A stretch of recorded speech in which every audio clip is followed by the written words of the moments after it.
Going to do some general maintenance on this outdoor condenser unit, 2-ton unit. Go ahead and pop this lid off.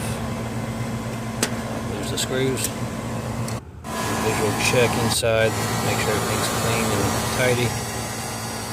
Go ahead and check the power, each leg, and then cross both legs.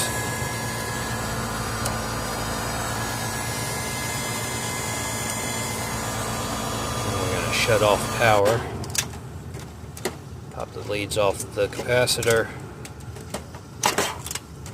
and check and make sure that the capacity is within 5% of its rating. Put them lines back on there correctly. Check, make sure that's beer can cold. Check the inside's nice and clean.